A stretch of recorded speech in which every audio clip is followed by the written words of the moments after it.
5 ವರ್ಷ ನಾನೇ ಸಿಎಂ ಅಂದ್ರು ಸಿದ್ದರಾಮಯ್ಯನವರು. ಈ ಹೇಳಿಕೆ ಕೆರಳಿ ಕೆಂಡವಾದಂತಹ ಡಿಸಿಎಂ ಡಿಕೆ ಶಿವಕುಮಾರ್ ಬಣದ ಶಾಸಕರು. ಮತ್ತೆ ಡಿಕೆಶಿ ಸಿಎಂ ಆಗಬೇಕೆಂಬ ಹೇಳಿಕೆ ಕೊಟ್ಟ ಆಪ್ತ ಶಾಸಕರು. ಡಿಕೆಶಿ ಪ್ರಯತ್ನಕ್ಕೆ ಇಂದಲ್ಲ ನಾಳೆ ಪ್ರತಿಫಲ ಸಿಕ್ಕೇ ಸಿಗುತ್ತೆ. ಬೆಂಗಳೂರಿನಲ್ಲಿ ಕಾಂಗ್ರೆಸ್ ಶಾಸಕ ಕುಣಿಗಲ್ಲ ಶಾಸಕ ರಂಗನಾಥ್ ಹೇಳಿಕೆಯನ್ನ ಕೊಟ್ಟಿರುವಂತದ್ದು.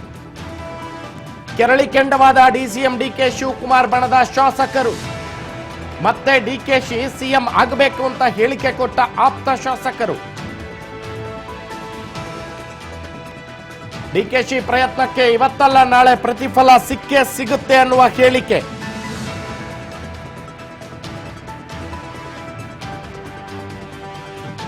ಬೆಂಗಳೂರಿನಲ್ಲಿ ಡಿಕೆ ಬಣದಲ್ಲಿ ಗುರುತಿಸಿಕೊಂಡ ಶಾಸಕರ ಹೇಳಿಕೆಗಳ ಮೇಲೆ ಹೇಳಿಕೆಗಳು ಬರ್ತಾ ಇದೆ. ಇತ್ತೀಚೆಗೆ ರಾಮನಗರ ಶಾಸಕರು ಕೂಡ ಹೇಳಿಕೆಯನ್ನ ಕೊಟ್ಟಿದ್ರು. ಈಗ ಕುಣಿಗಲ್ಲ ಶಾಸಕ ರಂಗನಾಥ್ ಹೇಳಿಕೆ.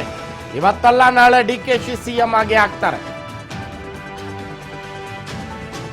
ಎಲ್ಲದಕ್ಕೂ ತೆರೆ ಎಳೆಯೋ ಪ್ರಯತ್ನ ಮಾಡಿದ್ರು ನಿನ್ನೆ ಸಿಎಂ ದೆಹಲಿನಲ್ಲಿ. No power game.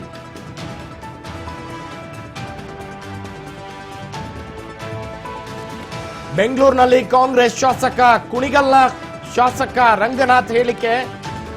ಇತ್ತ 5 ವರ್ಷ ನಾನೇ ಸಿಎಂ ಎಂದ ಸಿದ್ದರಾಮಯ್ಯ ಹೇಳಿಕೆ ಕೊಟ್ಟಿದ್ದಾರೆ.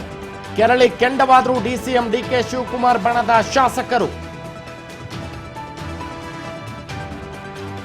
ಮತ್ತೆ ಡಿಕೆಶಿ ಸಿಎಂ ಆಗೇ ಆಗ್ತಾರೆ. ನಾವು ನೋಡ್ತಾ ಇದ್ವಿ ಈ ದೃಶ್ಯದಲ್ಲಿ ರಾಮನಗರದ ಶಾಸಕರು ಹೇಳಿಕೆಯನ್ನ ಕೊಟ್ಟಿದ್ರು.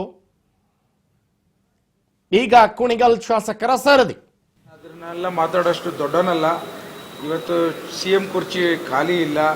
ಪ್ರತಿ ಬಾರಿ ಡಿ ಕೆ ಶಿವಕುಮಾರ್ ಸಾಹೇಬ್ರೆ ಎಲ್ಲರಿಗೂ ಹೇಳ್ತಾ ಇದ್ದಾರೆ, ನಿಮ್ಮ ಕೆಲಸ ನಿಮ್ಮ ಹಂತದಲ್ಲಿ ಮಾಡಬೇಕು ಅಂತ.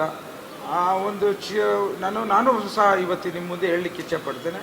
ಯಾವ ಶಾಸಕರಾಗಲಿ ಹಿರಿಕರಾಗಲಿ ಈ ವಿಚಾರಗಳಲ್ಲಿ ಕೂಡುದು ಅನ್ನೋದು ನನ್ನ ವೈಯಕ್ತಿಕವಾದ ಅಭಿಪ್ರಾಯ. ಏನು ನಮ್ಮ ಸಾಹೇಬ್ರುಗಳು ಹೇಳ್ತಾ ಇದ್ದಾರೆ ಅದನ್ನು ಸಹ ನಾನು ಹೇಳಲಿಕ್ಕೆ ಇಚ್ಛೆಪಡ್ತೇನೆ. ನಿಮ್ಮ ಹತ್ರನ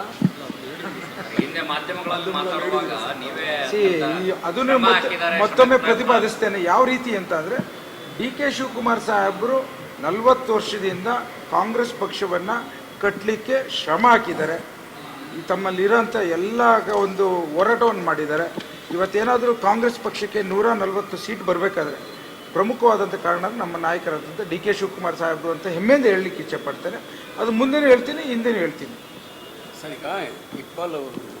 ಪ್ರತಿಫಲ ಸಿಗಬೇಕು ಅಂತ ಅಫ್ಕೋರ್ಸ್ ಇವತ್ತೆಲ್ಲ ನಾಳೆ ಒಂದಿನ ಸಿಎಂ ಆಗೇ ಆಗ್ತಾರೆ ಅಂತ ಎಲ್ಲ ಕಾರ್ಯಕರ್ತರಿಂದ ಹಿಡಿದು ಶಾಸಕರಿದ್ದಾರೆ. ಅದು ಹೈಕಮಾಂಡ್ ಅವ್ರು ತೆಗೆದುಕೊಡ್ತಾರೆ ನಿರ್ಧಾರನ. ಅದು ನಾವೆಲ್ಲ ಡಿಸೈಡ್ ಮಾಡೋದಂಥದ್ದಲ್ಲ. ಸೊ ನಮ್ಮ ಇದೇನು ಮಿತಿ ಇದೆ ಅದನ್ನು ತಕ್ಕಂತೆ ನಾವು ಇರಬೇಕಾಗಿರೋಂಥದ್ದು. ಅದೊಂದು ರಾಜಕೀಯದ ಧರ್ಮ. ಅದನ್ನು ನಾವು ಪಾಲಿಸ್ತೇವೆ. ಶಾಸಕರ ಬೆಂಬಲ ಇಲ್ಲ, ಬಲ ಇಲ್ಲ ಅಂತ ಸಿಎಂ ಕೆ ಶಿವಕುಮಾರ್ ಇಕ್ಬಾಲ್ ಅವರು 100 ಜನ ಇದ್ದಾರೆ ಅಂತ ಹೇಳಿದ್ರು. ಸಿಎಂ ಸಾಹೇಬ್ರು ಆ ಥರ ಎಲ್ಲ ಮಾತಾಡಲಿಕ್ಕಿಲ್ಲ. ಅವರು ಭಾಳಷ್ಟು ಸೀನಿಯರ್ ಪೊಲಿಟಿಷಿಯನು. ನಾವೆಲ್ಲ ಅವ್ರ ಕಡೆ ಮುಖ ಮಾಡಿ ನೋಡ್ಕೊತಾ ಇರ್ತೀವಿ. ಸೊ ಹಾಗಾಗಿ ಪಕ್ಷವನ್ನು ಮುಂದೆ ತೆಗೆದುಕೊಂಡು ಹೋಗ್ಬೇಕಂತ ಜವಾಬ್ದಾರಿಯಲ್ಲಿ ಇವತ್ತು ನಮಗೆಲ್ಲರಿಗೂ ಅವರ ಆಶೀರ್ವಾದದಲ್ಲಿ ನಮ್ಮ ಕಾನ್ಸ್ಟಿಟ್ಯೂನ್ಸಿಗಳಿಗೆ ಏನೇನು ಬೇಕು ಅದನ್ನೆಲ್ಲನೂ ಕೊಡ್ತಾ ಇದ್ದಾರೆ. ಭಾಳಷ್ಟು ಸಂತೋಷದಲ್ಲಿ ಇದ್ದೇವೆ ಅನ್ನೋದನ್ನ ಮತ್ತೊಮ್ಮೆ ನಾನು ಒತ್ತು ಕೊಟ್ಟು ಹೇಳಲಿಕ್ಕೆ ಇಚ್ಛೆ ಪಡ್ತೇನೆ. ನಾನು ಅದನ್ನೆಲ್ಲ ಮಾತಾಡೋಷ್ಟು ದೊಡ್ಡನಲ್ಲ. ಇವತ್ತು ಸಿಎಂ ಕುರ್ಚಿ ಖಾಲಿ ಇಲ್ಲ. ಪ್ರತಿ ಬಾರಿ ಡಿ ಕೆ ಶಿವಕುಮಾರ್ ಸಾಹೇಬ್ರೆ ಎಲ್ಲರಿಗೂ ಹೇಳ್ತಾ ಇದ್ದಾರೆ, ನಿಮ್ಮ ಕೆಲಸ ನಿಮ್ಮ ಹಂತದಲ್ಲಿ ಮಾಡಬೇಕು ಅಂತ. ಆ ಒಂದು ನಾನು ಸಹ ಇವತ್ತು ನಿಮ್ಮ ಮುಂದೆ ಹೇಳಲಿಕ್ಕೆ